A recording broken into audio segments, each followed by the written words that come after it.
Well, there you have it. Now, our second conversation will be with Honorable David Agada.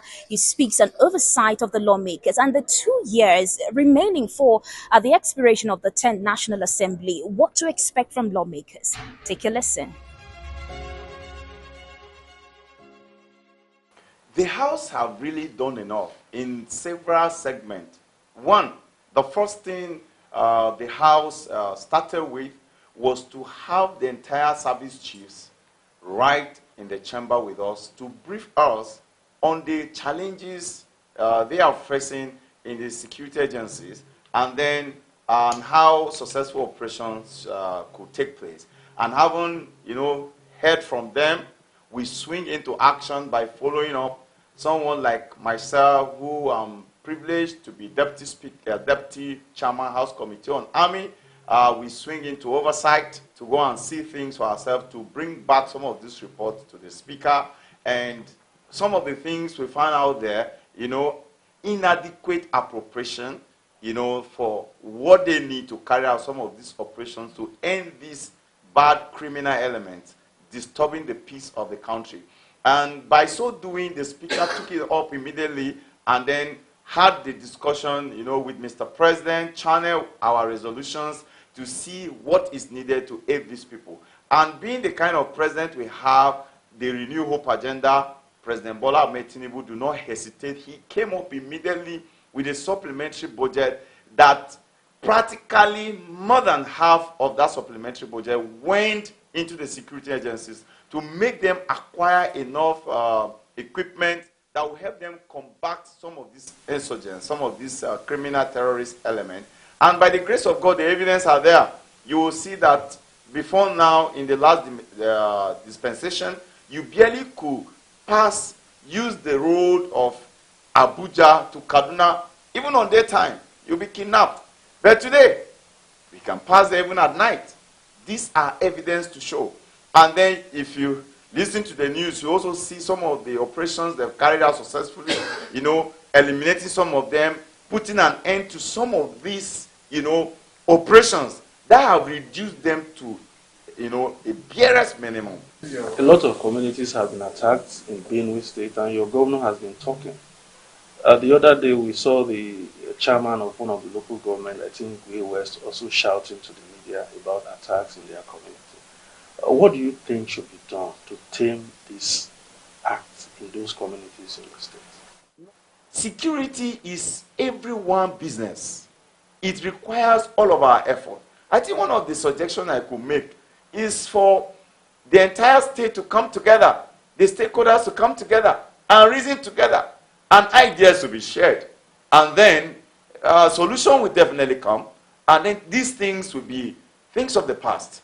Now, because in security, you apply both kinetic and non-kinetic. Everything must not be power. Everything must not be, carry on operation. But sometimes coming around the table discussing, bring an end to some of these things. Engaging people. For instance, I used to say to people, pick traditional rulers, pick clergymen. Of course, both the bad and the good, some of them goes to mosque, others go to church. So you will not tell me that those clergy does not understand the people or know the people that are bad, not good. No, the traditional ruler who is overseeing his community will tell you that doesn't know his children. It's not possible. So but when we come around, we'll be able to say, you, my son, you are very stubborn. You have to stop being stubborn. I want you to change. This is non-kinetic approach. The kinetic approach is when, they have made up their mind in a appropriate manner, and then action has to take place. The supreme price could be paid at that point. So these avenues are quite important, and that way we will have our two eyes closed and sleep very well. Honorable, like you said earlier, you're the deputy chairman of the House Committee on Army. Would you agree that the kind of funds that the House or the National Assembly appropriate to security agencies in the country have been transformed into protecting all parts of the country? Because a lot of people believe that these funds just go to them and they don't use them appropriately. That is not true. That is not true. As a matter of fact, for me, if we have that resources that is needed, take for instance, let's look at some of these advanced countries, United States of America, the France, the Russians, the Israeli. Go and take a look at their budget regarding security.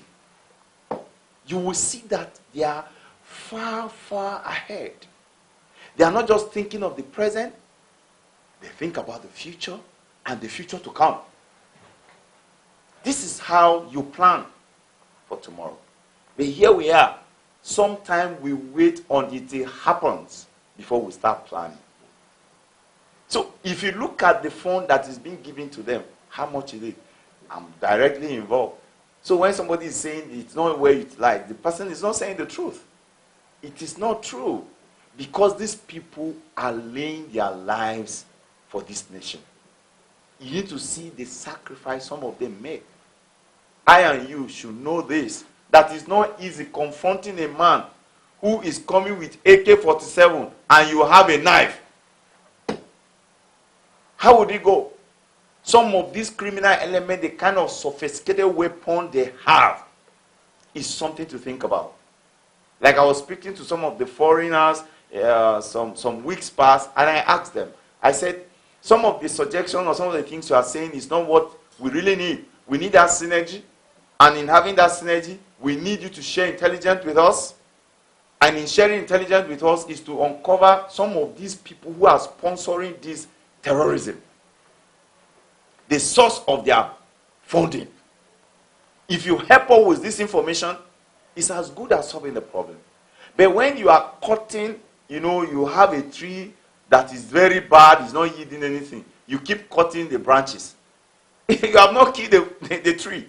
Because the taproot is still working very effectively. And the taproot will still work to spring up other branches. But by the time you cut the taproot, the tree will dry automatically and is gone. So the most important point to even finish, as we fight even the boys in the field, is the source of funding. To cut those funding coming in and then having those sophisticated weapons. Because, my brother, they are very expensive. They are not like rice and beans you buy in the market. These are equipment that are highly expensive. So how are they laying their hand in it? How did they get that money?